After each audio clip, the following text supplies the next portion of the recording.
The stagecoach lurched to a stop in front of the wooden platform, and Adelaide Zimmerman pressed her trembling fingers against the worn blue fabric of her traveling dress. The same dress her mother had worn when she'd arrived in Philadelphia as a hopeful young woman 30 years ago. Adelaide stepped down from the coach into the afternoon heat of Parowan, Utah, her legs unsteady after 3 weeks of bone-rattling travel from Boston.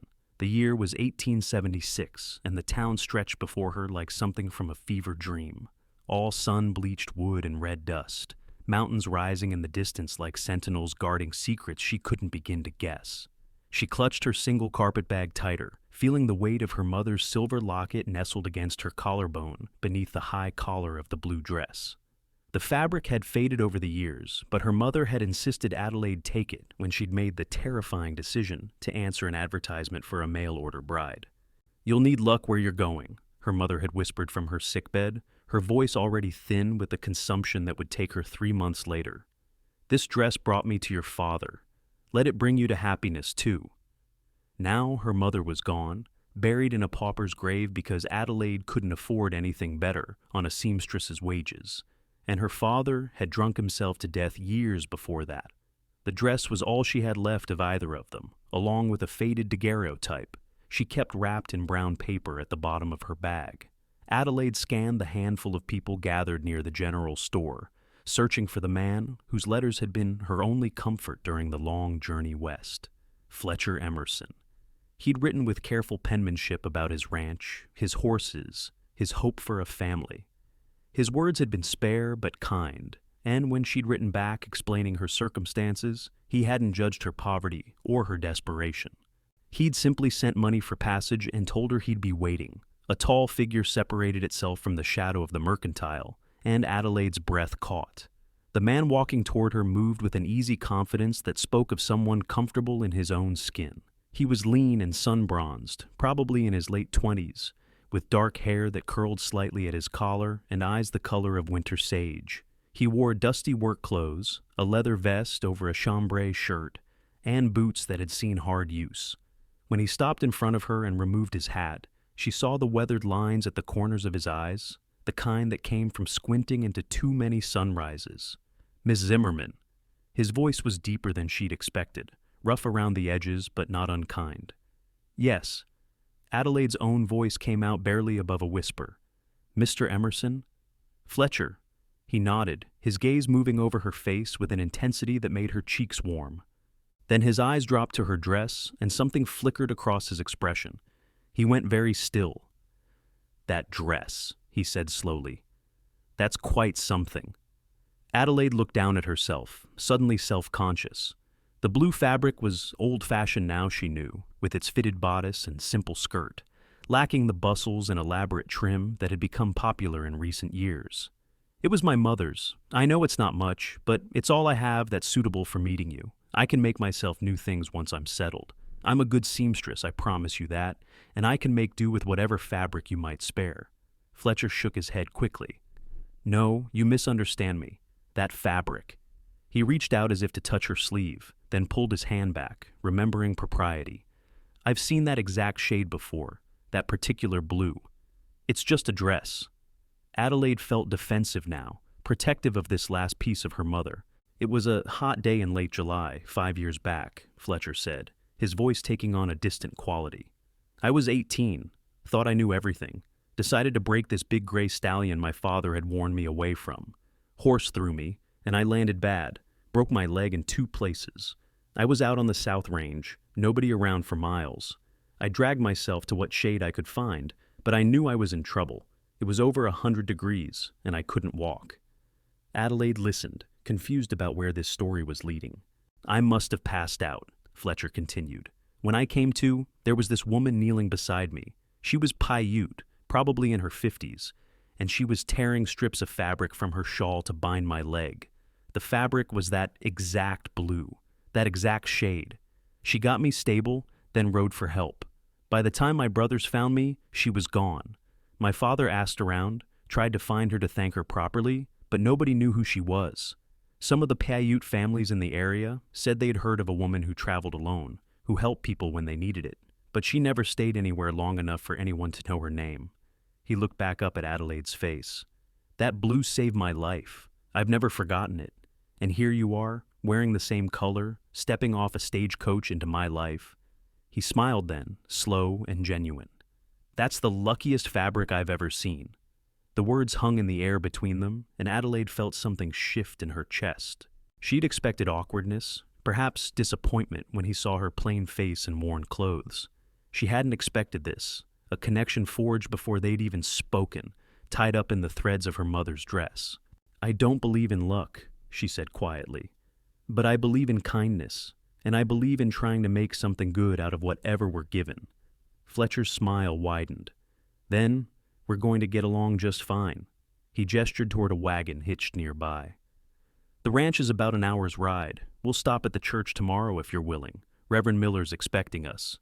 But if you need time, if you want to get your bearings first, I understand. I have a housekeeper, Mrs. Chen. She'll stay in the house with you until after the wedding, so everything's proper." Adelaide appreciated that, the care he was taking with her reputation and comfort. "Tomorrow's fine," she said. "I didn't come all this way to wait." Fletcher loaded her bag into the wagon bed, then helped her up onto the seat. His hands were work rough but gentle, and he didn't hold on longer than necessary. As they pulled away from the town, Adelaide watched Parowan recede behind them. The settlement was small, maybe 200 souls, with a few cross streets, a church with a modest steeple, and businesses that served the ranchers and farmers, scratching out livings from this red earth country. "It's beautiful," Adelaide said, meaning it. The landscape was harsh but honest, painted in shades of rust and gold and sage green, with those iron-colored mountains standing watch. Boston had been all brick and smoke, and crowds pressing in from every side. Here, the sky went on forever. "It can be hard," Fletcher said. "Winters get cold, summers are brutal, water's scarce sometimes. But the land gives back what you put into it, if you're patient." He glanced at her. "Your letters said you grew up in the city. Philadelphia first, then Boston after my father died. But I'm not afraid of hard work." Adelaide smoothed her hands over her skirt. "I've been working since I was 12. I can learn whatever I need to learn." "I don't doubt it." Fletcher's voice was warm. "Anyone who travels 3 weeks alone to marry a stranger has backbone enough for anything." They rode in companionable silence for a while, the wagon wheels crunching over the packed earth road. Adelaide studied Fletcher from the corner of her eye. He had good hands on the reins, steady and sure, and he sat easy in the seat like he belonged exactly where he was. She tried to imagine those hands holding hers, touching her face, doing all the things married people did together in the dark. The thought made her nervous and curious in equal measure. "Tell me about the ranch," she said, needing to focus on something concrete. Fletcher's face came alive. "We've got about 300 acres, most of it grazing land for cattle and horses. My father started the place 20 years ago, brought my mother out from Missouri. They both passed from influenza 8 years back, within days of each other. My 2 older brothers have their own spreads now, north of here. I kept the home place." He pointed ahead where the road curved around a rocky outcrop. "We run about 100 head of cattle, and I've been building up a horse herd. Good mountain horses, tough and smart. They sell well to the mines and to the army." "It sounds like you've built something solid." "I'm trying." Fletcher's jaw tightened slightly. "It's not easy doing it alone. I've got 2 hired hands, good men, but there's only so much we can do with just the 3 of us. And a ranch needs more than work. It needs—" He trailed off, seeming embarrassed. "A family," Adelaide finished softly. "Yes." Fletcher met her eyes. "I won't lie to you, Adelaide. That's a big part of why I advertise for a wife. I need help, and I need children eventually, someone to leave all this to.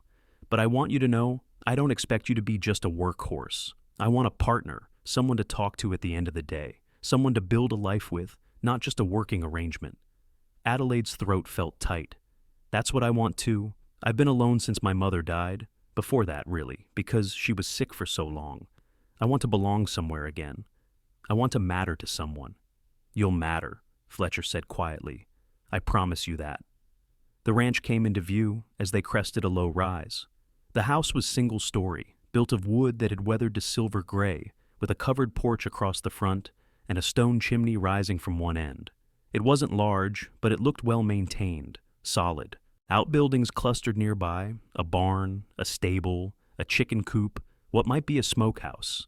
Corrals held horses that lifted their heads to watch the approaching wagon. Beyond it all, the land rolled away toward the mountains, endless and open. "It's wonderful," Adelaide breathed. She'd never dared to hope for anything so fine. A small, older Chinese woman appeared on the porch, wiping her hands on her apron. She had gray-streaked black hair pulled back severely and sharp, intelligent eyes that assessed Adelaide in one sweeping glance. "Mrs. Chen," Fletcher said as he helped Adelaide down from the wagon.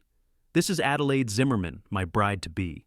"Adelaide, Mrs. Chen keeps me from living like a complete savage. She cooks, manages the house, and doesn't tolerate any nonsense from anyone." Mrs. Chen's stern expression softened slightly. "You had long journey. You must be tired, hungry. I have room ready and food."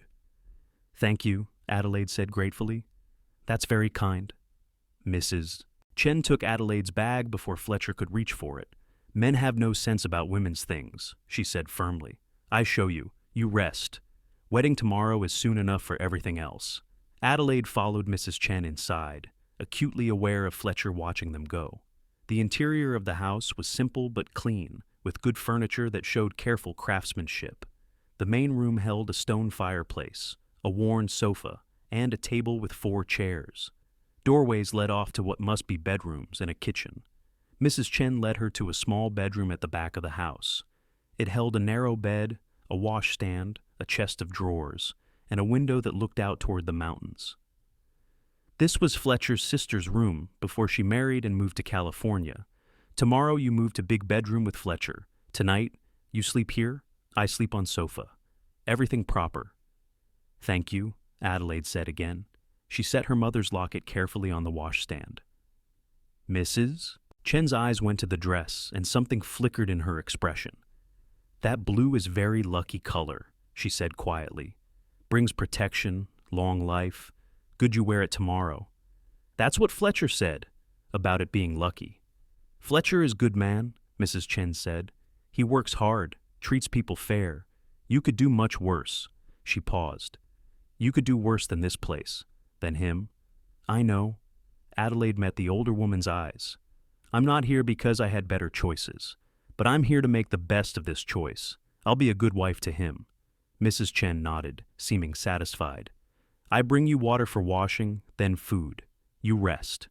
Alone in the small room, Adelaide sank onto the edge of the bed and allowed herself one moment of overwhelming emotion. She'd done it. She'd traveled across the continent to marry a stranger, and that stranger had kind eyes and gentle hands and looked at her blue dress like it was woven from miracles. It was more than she'd dared to hope for. She thought of her mother, dead these 3 months, buried in that unmarked grave Adelaide couldn't bear to think about for too long. "I made it, Mama," she whispered. "Your dress brought me here, just like you said it would." A soft knock interrupted her thoughts. Mrs. Chen appeared with a basin of warm water and clean towels. "Fletcher asks if you join him for supper when you're ready. No pressure. You can eat here if you prefer." Adelaide stood, smoothing her dress. "No, I'll join him. That's kind of him to ask." She washed her face and hands, unpinned her brown hair, and rebraided it, trying to tame the strands that had escaped during the long journey. In the small mirror above the washstand, she examined herself critically. She wasn't beautiful. Her face was too angular, her mouth too wide, her eyes an indeterminate hazel that looked more gray than green in this light. But she looked clean and respectable, and that would have to be enough. In the main room, Fletcher had changed into a fresh shirt and was setting the table. He looked up when she entered, and something warm crossed his face. "You're settling in all right?" "Yes, thank you. Mrs. Chen is very welcoming.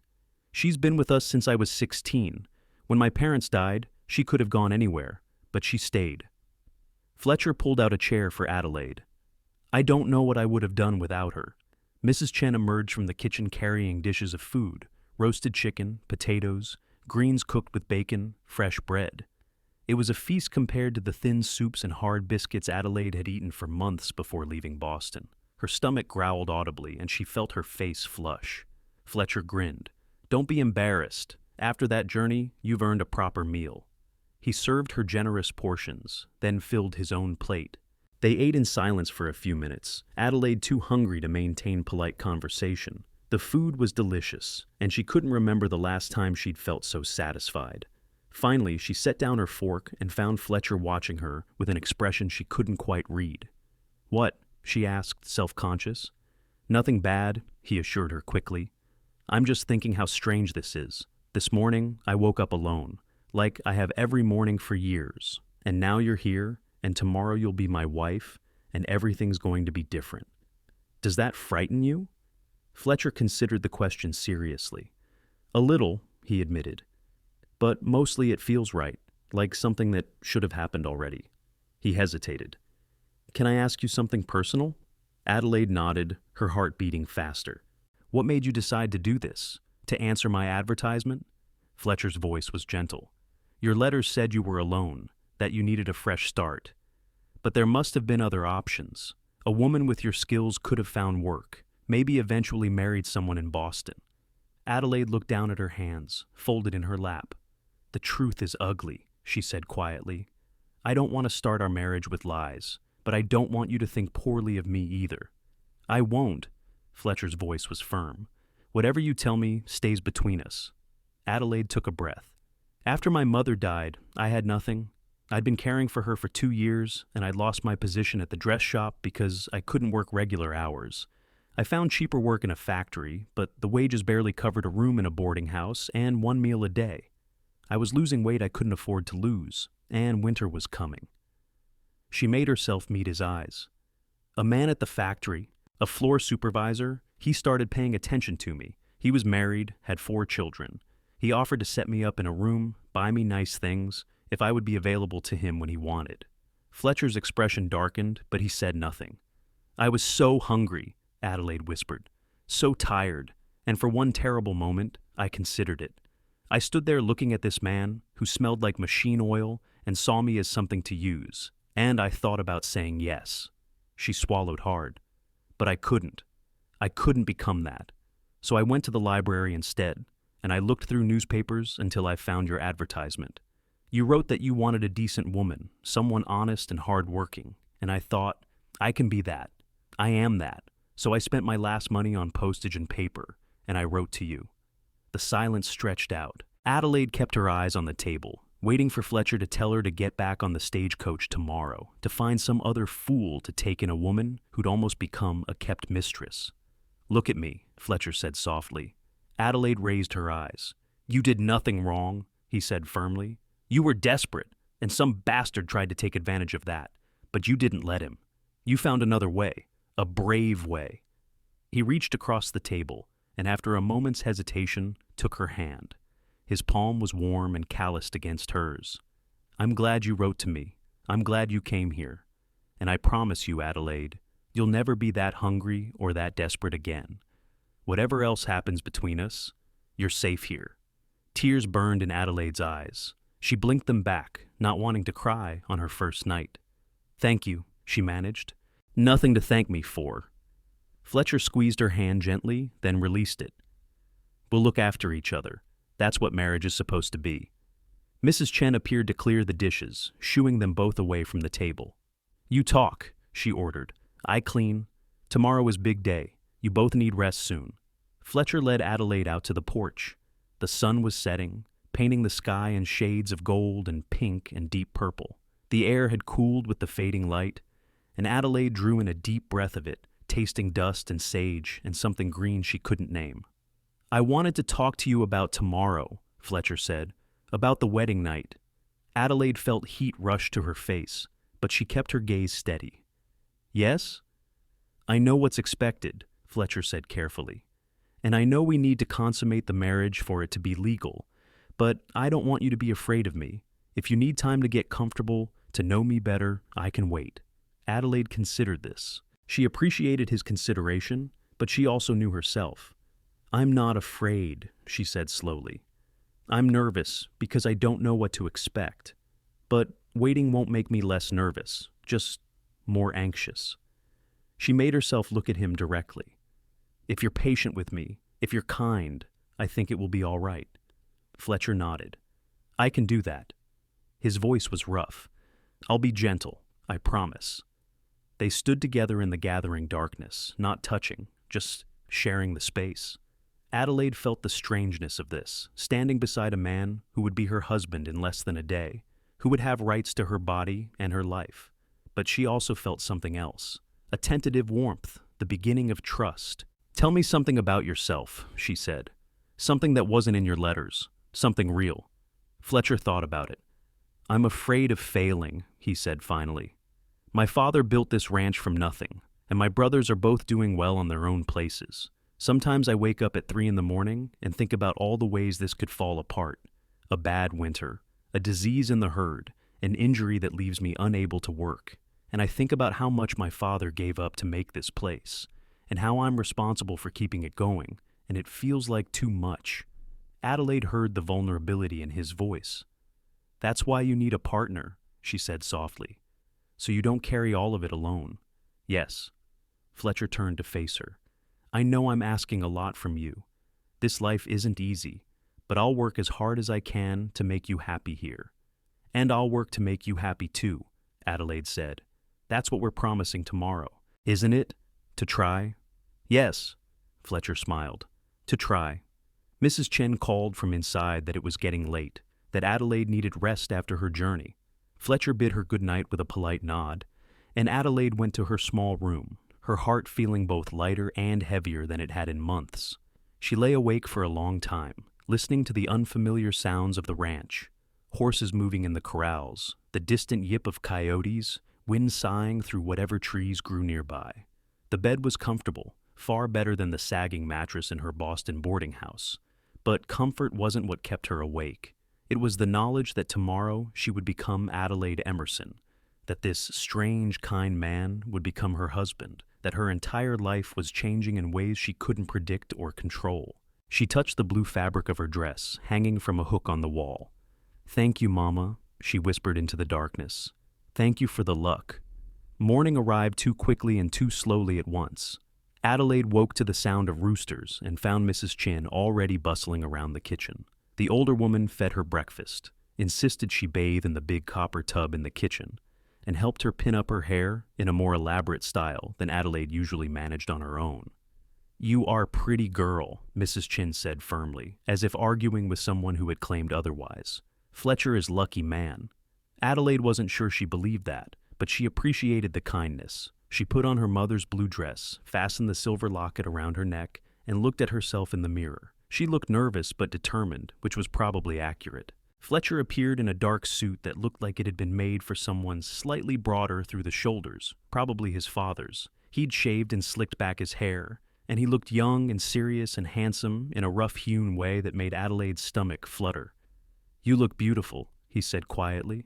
"You look very fine, too." They rode to town in the wagon, Mrs. Chen accompanying them as witness. The church was a simple building, white-painted wood with a cross above the door. Reverend Miller was a jovial man in his 50s who welcomed them warmly. His wife played a wheezing pump organ, and besides them and Mrs. Chen, 2 of Fletcher's ranch hands had come to witness the ceremony. The service was brief. Adelaide spoke her vows in a clear voice, promising to love and honor and cherish this man she'd known for less than a day. Fletcher's voice was steady too, making the same promises back to her. When Reverend Miller told Fletcher he could kiss his bride, Fletcher leaned in slowly, giving Adelaide time to pull away if she wanted. She didn't. His lips were warm and dry against hers, the kiss chaste but real, and when they separated, Adelaide saw something blazing in his eyes that made her breath catch. They signed the register, accepted congratulations from the Reverend and the witnesses, and then they were married. Adelaide Zimmerman had become Adelaide Emerson, for better or worse, as long as they both lived. The ride back to the ranch seemed shorter than the journey out had been. Mrs. Chen had prepared a special dinner, and the 2 ranch hands joined them for the meal.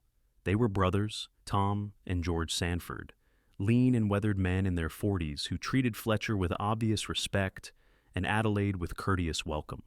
"Good to have a woman here again," Tom said. "Place has been too quiet with just us rough types." "Mind your manners around my wife," Fletcher said, but he was smiling. "I don't want you teaching her all your bad habits." The men laughed, and the dinner passed in companionable conversation. Adelaide found herself relaxing, enjoying the easy camaraderie.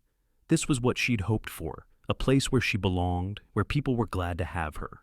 After dinner, Mrs. Chen announced she was going home to her own small house behind the barn. The Sanford brothers left for the bunkhouse, and suddenly Adelaide and Fletcher were alone in the house, married with the night stretching ahead of them. Fletcher cleared his throat. "I'll give you time to get ready for bed. The bedroom is through there." He pointed to a door off the main room.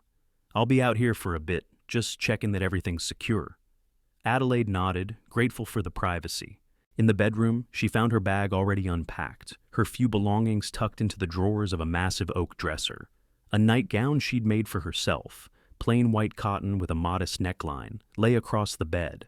The room was larger than the one she'd slept in last night, with a big bed covered in a quilt, a wardrobe, 2 bedside tables, and a window overlooking the front yard. She changed quickly, folding her mother's blue dress carefully and laying it over a chair. Her hands trembled slightly as she unpinned her hair and brushed it out. She looked at herself in the small mirror on the dresser and barely recognized the woman looking back. Married. She was married. A soft knock on the door made her jump. "Adelaide, can I come in?" "Yes." Fletcher entered carrying an oil lamp. He'd changed into a simple cotton shirt and trousers, his feet bare. He set the lamp on the bedside table and looked at her, his expression tender and uncertain in equal measure. "Are you all right?" he asked. "Yes, nervous. Me too." Fletcher moved closer, stopping an arm's length away. "I've never done this before. I want you to know that. I'm not experienced, so if I do something wrong, you need to tell me." Adelaide felt a rush of relief. She'd worried he might have expectations she couldn't meet, comparisons she would fail. "I've never done this either," she whispered. "I don't know what I'm supposed to do." "I think we just trust each other," Fletcher said. He reached out slowly and took her hand. "And we take it slow." He drew her to him carefully, giving her every opportunity to resist. When she didn't, he wrapped his arms around her, just holding her. Adelaide pressed her face against his chest and felt his heart beating fast beneath the cotton. He was as nervous as she was, she realized. They were both fumbling through this together. Fletcher tipped her face up and kissed her, deeper than the chaste brush of lips at the church. His mouth was warm, patient, coaxing hers to open. When she did, the kiss changed, became something that made heat pool low in her belly. His hands moved to her hair, threading through the loose strands, and she gripped his shoulders, steadying herself. When they finally pulled apart, they were both breathing hard. Fletcher's eyes were dark, his pupils blown wide. "Bed," he said roughly. They moved to the bed together, awkward and eager at once. Fletcher helped her under the covers, then joined her, the mattress dipping under his weight. He kissed her again, his hands learning the shape of her through the thin cotton of her nightgown. Adelaide let instinct guide her, touching him back, feeling the hard muscle of his shoulders, the heat of his skin. When he drew up her nightgown, she didn't protest. When he positioned himself above her, she opened her legs to make room for him. And when he pushed inside, breaching her body for the first time, she gasped at the sharp pain, but didn't pull away. Fletcher went very still. "Are you all right?" "It hurts," Adelaide admitted. "But don't stop. I want this." He moved slowly, carefully, and gradually the pain faded into something else, something that wasn't quite pleasure, but wasn't unpleasant either. Adelaide held on to him, feeling the muscles of his back flexing under her hands, hearing his breathing grow ragged. When he finally shuddered and collapsed against her, she felt a sense of accomplishment. They'd done it. They were truly married now. Fletcher rolled to the side, pulling her with him so she was tucked against his chest. "Thank you," he said into her hair. "For what?" "For trusting me, for being here." His arms tightened around her. "For wearing that lucky dress and stepping off that stagecoach into my life." Adelaide smiled against his skin. "Thank you for writing that advertisement, for giving me somewhere to belong." They fell asleep like that, tangled together. And Adelaide's last thought before sleep took her was that maybe, just maybe, this was going to work out. The next weeks passed in a blur of new experiences and hard work. Adelaide threw herself into learning everything she could about the ranch. Mrs. Chen taught her to cook meals for working men, hearty and plentiful. Fletcher showed her how to tend the vegetable garden, how to collect eggs from the temperamental hens, how to recognize when a horse was off its feed. She learned to recognize the difference between the bawl of a cow in distress and the normal sounds of the herd. She learned which plants were edible and which were poison, where to find the best water, how to read the weather and the color of the sky. Fletcher was patient with her mistakes, encouraging when she succeeded. At night, they came together in their bed, and gradually the awkwardness faded. Adelaide began to understand her own body's responses, what she liked and what felt strange. Fletcher learned how to touch her in ways that made her gasp, and she learned how to touch him back.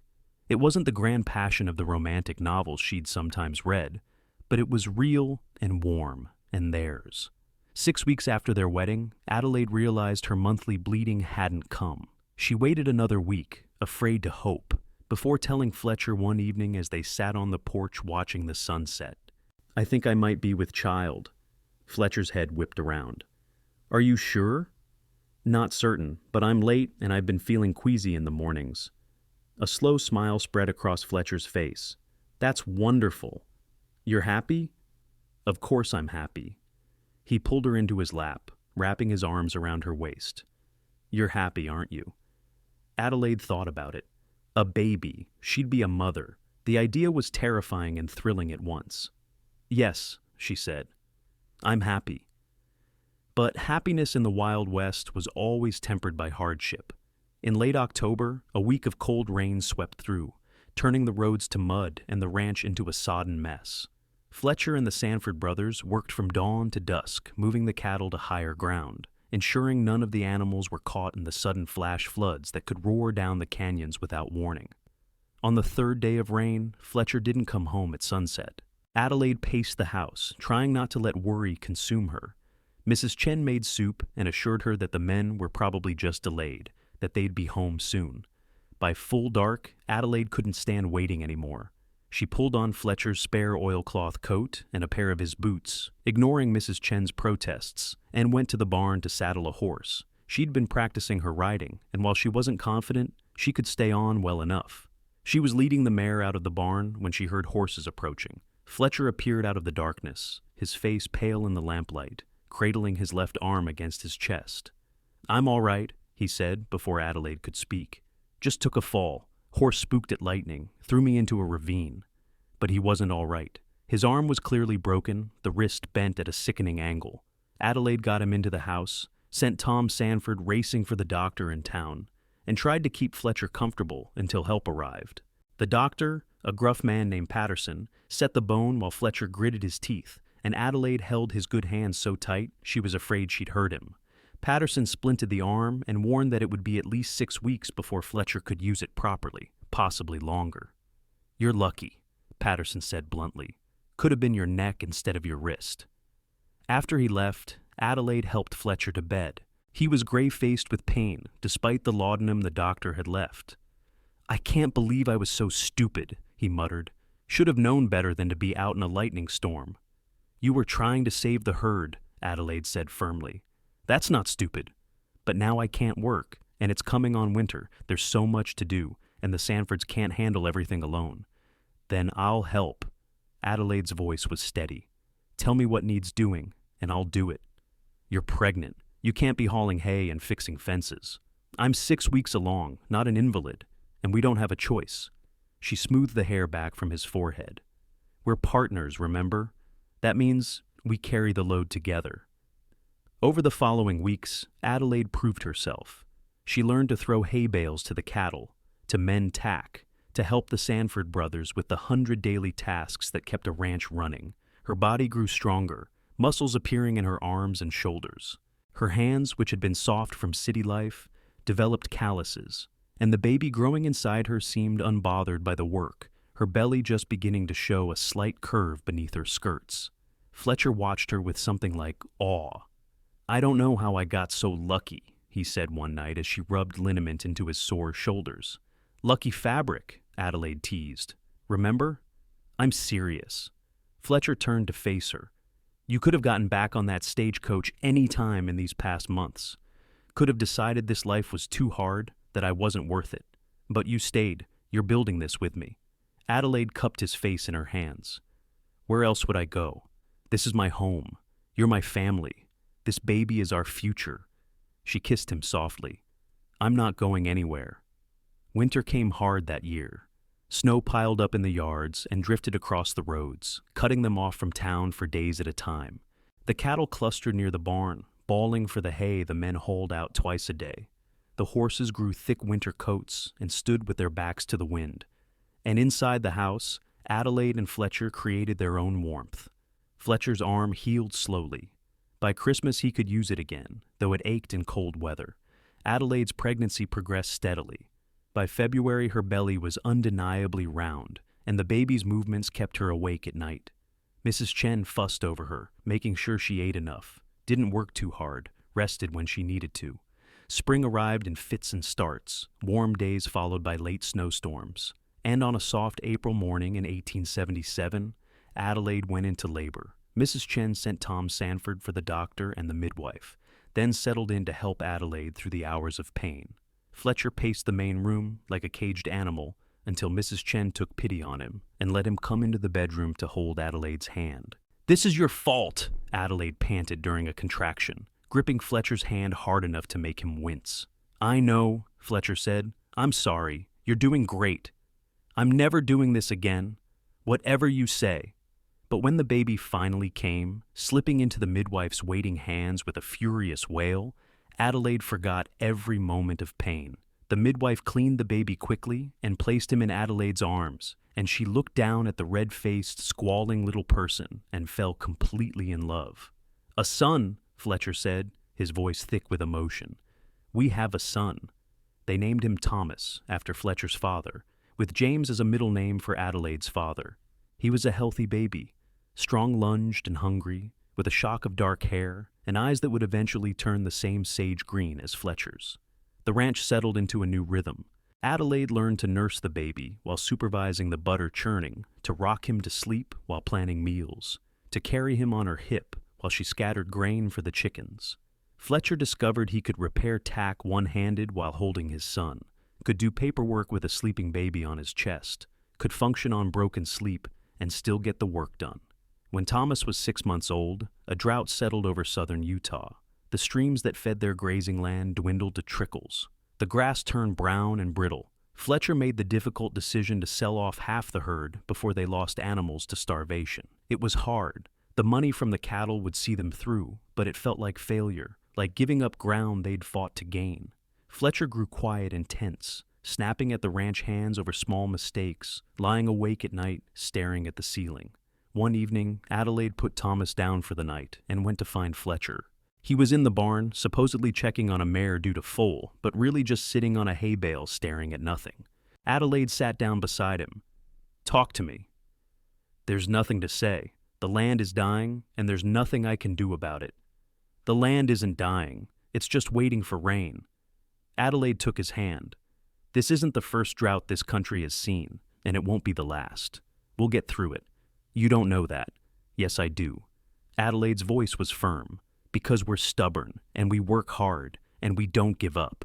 Because this ranch has survived worse than a dry summer. Because you're a good rancher, and you make smart decisions, and you have people who believe in you." Fletcher looked at her. "How are you so sure?" "Because you wore your father's suit to marry me, even though it didn't fit quite right. Because it was the best you had, and you wanted to do things properly. Because you promised to take care of me, and you've kept that promise every single day. Because you cry when you hold your son, even though you think I don't notice." Adelaide leaned her head on his shoulder. "You're a good man, Fletcher Emerson, and good men find ways through." Fletcher wrapped his arm around her. "I love you," he said quietly. "I don't think I've said that before, but I do. I love you, Adelaide." Adelaide's heart expanded in her chest.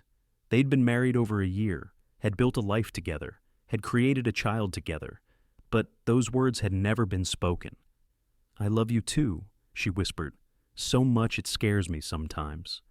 They sat together in the hay-scented dimness, holding each other, while outside the parched land waited for rain that would eventually come. The drought broke in late August with a storm that rolled in from the west, lightning cracking the sky and thunder shaking the house. The rain fell in sheets, soaking into the ground, filling the streams, turning the world green again. Adelaide stood on the porch holding Thomas, watching Fletcher standing in the downpour with his face turned to the sky, and felt grateful for all of it, the hardship that made them stronger, the joy that made it worthwhile, the love that held it all together. By the time Thomas was walking, Adelaide was pregnant again. This pregnancy was harder than the first. She was sick for months, unable to keep food down, losing weight she couldn't afford to lose. Fletcher and Mrs. Chen hovered over her, trying to tempt her with bland foods, making sure she rested, taking over her share of the work. The baby, a daughter they named Clara, arrived in January of 1879 during a blizzard that trapped them all in the house for 3 days. She was smaller than Thomas had been, more delicate, with Adelaide's brown hair and a rosebud mouth that seemed to smile even in sleep. With 2 children under 3 years old, the ranch became a different place. Toys appeared in corners. Laundry multiplied exponentially. The quiet mornings Fletcher and Adelaide had once shared over coffee were replaced by the chaos of feeding children and changing diapers and soothing tears. But it was good chaos. It was the chaos of a family, of a home filled with life and love and purpose. And through it all, Adelaide's blue dress hung in the wardrobe, carefully preserved, a reminder of the day she'd stepped off a stagecoach wearing her mother's luck, and found a man who saw that luck for what it really was, a sign that some things are meant to be. As the children grew, Adelaide told them stories about their grandmother they'd never meet, about the blue dress and its unexpected magic. She taught Clara to sew, using scraps of the lucky blue fabric to make a doll's dress. She taught Thomas to read using the worn Bible that had belonged to Fletcher's mother. And she and Fletcher taught them both about hard work and honesty, and the importance of family. The ranch prospered. Fletcher's horse herd gained a reputation for quality, and buyers came from as far as Nevada to purchase his stock. They added on to the house, building 2 more bedrooms and a proper dining room. They hired another ranch hand, a young man named David, who reminded Adelaide of how Fletcher must have been at 18, earnest and hard-working and desperate to prove himself. In the spring of 1881, a Paiute woman appeared at the ranch. She was old, probably in her 70s, with silver hair and a face like carved wood. She asked for water in hesitant English, and Fletcher invited her to sit on the porch while Mrs. Chen brought her a dipper from the well. The woman drank, then studied Fletcher with sharp black eyes. "You are the boy I helped," she said. It wasn't a question. Fletcher went very still. "You're her? The woman with the blue shawl?" "I am Mary Stillwater." She smiled slightly. "I was passing through, saw a foolish boy trying to break a horse that was not ready to be broken. Saw the horse throw him, saw the broken leg, so I stopped to help." "You saved my life," Fletcher said. "I've wanted to thank you for years, but I could never find you. I don't stay in one place long, my way." Mary Stillwater's eyes moved to Adelaide, who had come out of the house with Clara on her hip and Thomas clinging to her skirt. Her gaze went to Adelaide's dress, an everyday calico, then back to her face. "You have the blue dress, the one I gave the fabric for." Adelaide's eyes widened. "What?" "Long time ago, I met a woman in Philadelphia. She was dying, had the coughing sickness. She had a daughter who needed hope." Mary smiled at the memory. "I had been given blue fabric by another woman, who said it brought luck. I gave it to the dying woman, told her to make a dress, told her the dress would bring luck to whoever wore it. The woman made the dress. And here is the daughter, wearing the luck, living the life the mother hoped for." Adelaide felt tears streaming down her face. "My mother, you met my mother. She loved you very much," Mary said simply. "Wanted you to be happy. I could see that. So I gave her what I could." Fletcher stood. "Please stay for dinner. Let us thank you properly, for everything." Mary Stillwater stayed not just for dinner, but for 3 days. She told them stories of traveling across the country, of the people she'd helped and the places she'd seen. She held Thomas and Clara and pronounced them strong children who would do great things. And when she left, she hugged Adelaide and whispered, "You made your mother's wish come true. You are happy. That is good." After she was gone, Adelaide held her mother's blue dress in her hands and cried, thinking of the chain of kindness that had brought her to this place. Mary Stillwater giving fabric to a dying woman in Philadelphia, that woman making a dress with her last strength, Adelaide wearing that dress on the day she met Fletcher, Fletcher seeing the blue and remembering the woman who had saved his life. It was all connected, all woven together like the threads in the fabric itself. "Lucky dress," Fletcher said softly, coming to stand behind her. He wrapped his arms around her waist, resting his chin on her shoulder. "Lucky life," Adelaide corrected. She turned in his arms. "I love you. I love this family we've built. I love this life. Even when it's hard, even when I'm so tired I could cry. I love you too, Fletcher said. More than I thought I could love anyone. You and the children, you're everything. The years continued to pass, marked by the changing seasons and the growth of their children. Thomas grew tall and serious, fascinated by the horses and eager to learn everything Fletcher could teach him. Clara was quieter but observant, with a talent for drawing and a gentle way with animals that made even the most skittish horses calm in her presence. In 1883, Adelaide realized she was pregnant again at age 32. This pregnancy was easier than the previous ones, and in early 1884, she delivered twin boys, Samuel and Benjamin. The ranch erupted into joyful chaos. Mrs. Chen declared herself too old for this nonsense, but spent her days cooing over the babies anyway. Thomas, now 7, took his role as big brother seriously, helping to watch over the infants.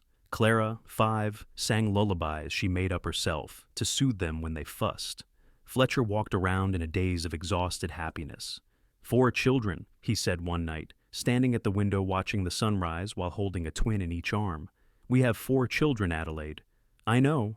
Adelaide joined him, leaning against his side. We're blessed. Blessed and busy. But Fletcher was smiling. I need to expand the barn again, and we should probably think about hiring a tutor for the children once they're older. The school in town is too far for daily travel. They continued to build and expand. The ranch house grew to accommodate the family. The horse operation became one of the most successful in southern Utah. Fletcher's reputation for honest dealing and quality stock spread, and they found themselves hosting buyers and visitors regularly.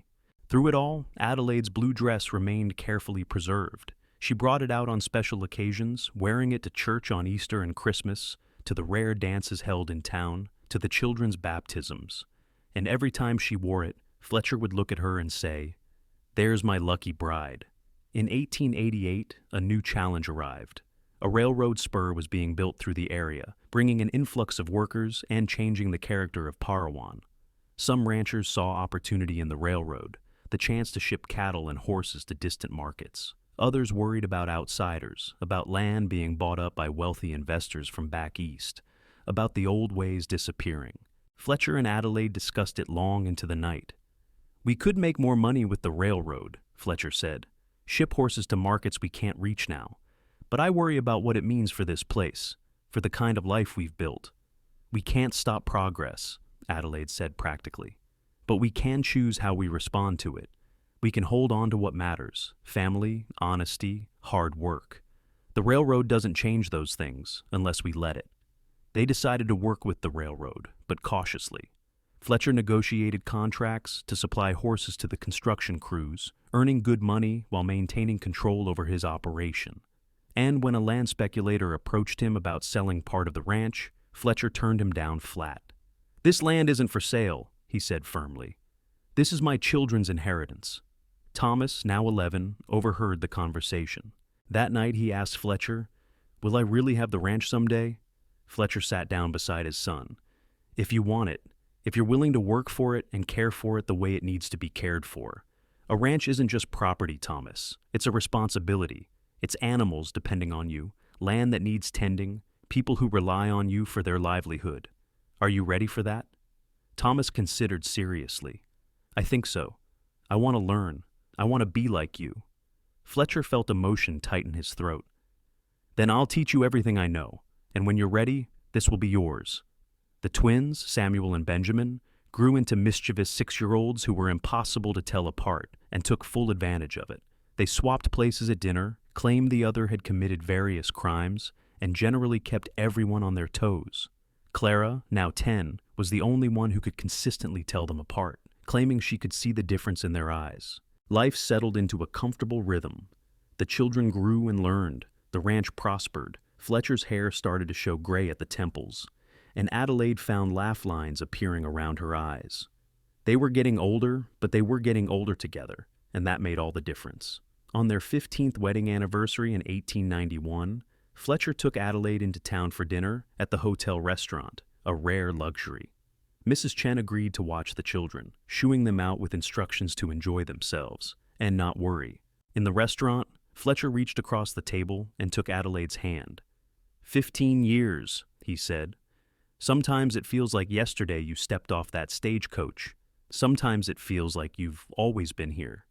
I have been here, Adelaide said softly. Everything before you feels like it happened to someone else. This is my real life. This is who I really am. Fletcher pulled a small box from his pocket. I know we didn't exactly have a romantic courtship, and when we got married, I didn't have money for a proper ring. But I've been saving, and I wanted to give you something that shows how much you mean to me. Inside the box was a simple gold band set with a small blue stone. It's turquoise, Fletcher said. I had it made specially, blue, like your lucky dress. Adelaide felt tears welling up. Fletcher took the ring and slipped it onto her finger, above her simple wedding band. I love you, Adelaide Emerson. You're the best thing that ever happened to me. I love you too, Adelaide whispered, more than words can say. They walked through town after dinner, hand in hand, talking about everything and nothing. They discussed Thomas's progress with the horses, Clara's latest drawings, the twins' newest prank involving a frog in the butter churn. They talked about expanding the southern grazing land, about whether they should invest in more breeding mares, about fixing the roof on the barn before winter. And they talked about the future, about seeing their children grow and marry and have children of their own, about growing old together on the ranch they'd built, about all the years still ahead of them. Those years came, one after another, full of joy and sorrow, triumph and hardship. In 1893, Mrs. Chen passed away peacefully in her sleep at age 72. The family mourned her deeply and buried her in the small cemetery near the church, her grave marked with a stone that read, Beloved Friend. Thomas, at 16, took on more responsibility around the ranch, proving himself capable and level-headed. Clara discovered a talent for breeding horses, with an eye for bloodlines and confirmation that impressed even Fletcher. The twins, now 9, were still mischievous but showed promise in different areas. Samuel with numbers and record-keeping, Benjamin with the mechanical side of ranch work. In 1895, at age 44, Adelaide discovered she was pregnant again. Both she and Fletcher were shocked. They'd assumed their family was complete, that at their ages, more children were unlikely. But the baby growing inside her seemed determined to arrive, regardless of their expectations. This pregnancy was harder than the others had been. Adelaide's body had borne and raised 5 children already, and it protested this 6th. She spent the last months confined to bed rest, frustrated by her inability to work, but determined to bring this baby safely into the world. Fletcher was terrified. He'd heard too many stories of older women dying in childbirth, of babies born too weak to survive. He hovered over Adelaide constantly until she finally snapped at him. I'm not dying, Fletcher. I'm just pregnant. Now go take care of the ranch and let me rest in peace. The baby, another daughter they named Rose, arrived in January of 1896. She was tiny but fierce, with a lusty cry that announced her determination to survive. Adelaide recovered slowly but surely, and by spring she was back to managing the household, though she tired more easily than she had when younger. Rose proved to be a delightful surprise. She had Fletcher's green eyes and Adelaide's stubborn streak, and from her earliest days, she charmed everyone around her. Thomas, now 19 and practically running the ranch alongside Fletcher, doted on his baby sister. Clara, 15, took Rose everywhere with her. The twins, 12, competed to make her laugh. As the new century approached, the Emerson Ranch had become one of the most respected operations in southern Utah. Fletcher had trained his children well, and they worked together as a team. Thomas handled most of the day-to-day operations now, though Fletcher remained the final authority on major decisions. Clara had developed a breeding program that was producing exceptional horses. Samuel kept the accounts and managed the business side of things. Benjamin maintained all the equipment and buildings, showing a mechanical aptitude that served the ranch well. And through it all, Adelaide held the family together. She was the heart of the home, the one who soothed hurt feelings and celebrated victories, who made sure everyone ate properly and got enough sleep, who remembered birthdays and anniversaries, and kept the family connected to each other. On December 31st, 1899, the family gathered on the porch to watch the last sunset of the century. Fletcher and Adelaide sat together on the swing Fletcher had built years ago, with Rose, now 4, between them. The other children ranged around the porch, talking and laughing. "23 years," Fletcher said quietly to Adelaide. "23 years since you wore that blue dress and changed my life." "Best decision I ever made," Adelaide replied. "Terrifying, but the best." "Do you ever miss Boston? Ever wonder what your life would have been like if you'd stayed?" Adelaide thought about it honestly. "Sometimes I wonder, but I don't miss it. That life was about survival. This life is about living. There's a difference." Fletcher kissed her temple. "I hope I have at least 23 more years with you." "I'm planning on it," Adelaide said firmly. "We're going to be those old people who sit on the porch and boss our grandchildren around and scandalize the younger generation." As if on cue, Thomas approached. At 23, he'd grown into a man who looked remarkably like Fletcher had at that age. "Pa, Ma, I wanted to tell you both something." "What is it, son?" Thomas looked nervous. "I've been courting Mary Sullivan. You know, the teacher who came to town last year. I've asked her to marry me, and she said yes. With your permission, of course." Fletcher and Adelaide looked at each other, communicating silently in the way long married couples do. Then Fletcher stood and shook Thomas's hand. "You have our blessing. She's a good woman, and you'll be happy together." Adelaide hugged her son, feeling the sting of happy tears. Her baby, grown and starting a family of his own. "When's the wedding?" "We were thinking this spring, May maybe." "Then we'll have a wedding to plan," Adelaide said, already thinking ahead to all that would need doing. The wedding took place on a beautiful May morning in 1900. Mary Sullivan became Mary Emerson, and she and Thomas moved into a small house Fletcher had built for them on the eastern edge of the ranch property. Within a year, they had a son, and Fletcher and Adelaide became grandparents.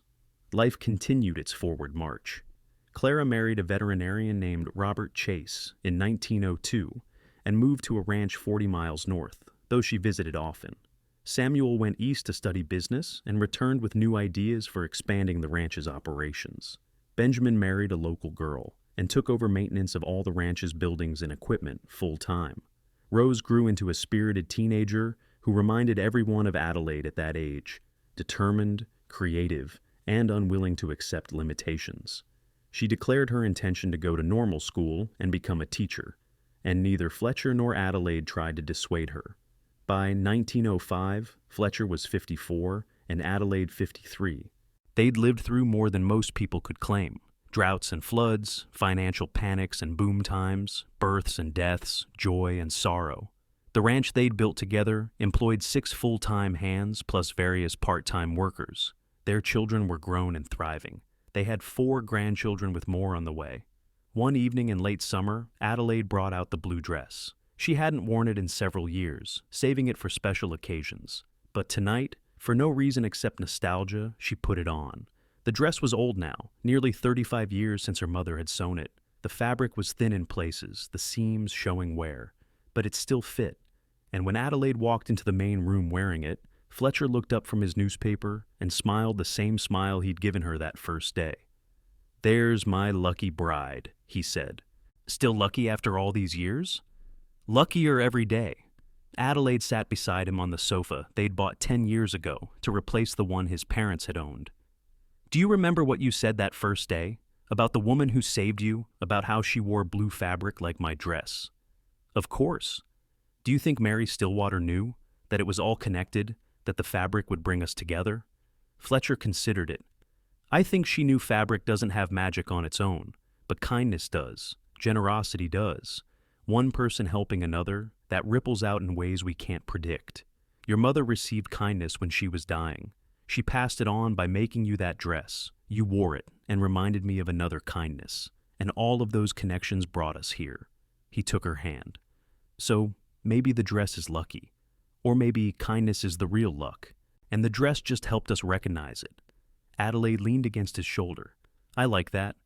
They sat together as the light faded, comfortable in the silence the way only people who've spent decades together can be. Outside, they could hear Thomas calling instructions to the hands bringing in the horses for the night. From the kitchen came the sounds of Rose helping with dinner preparations. The house smelled like baking bread and leather and the sage that grew wild on the hills. This was home.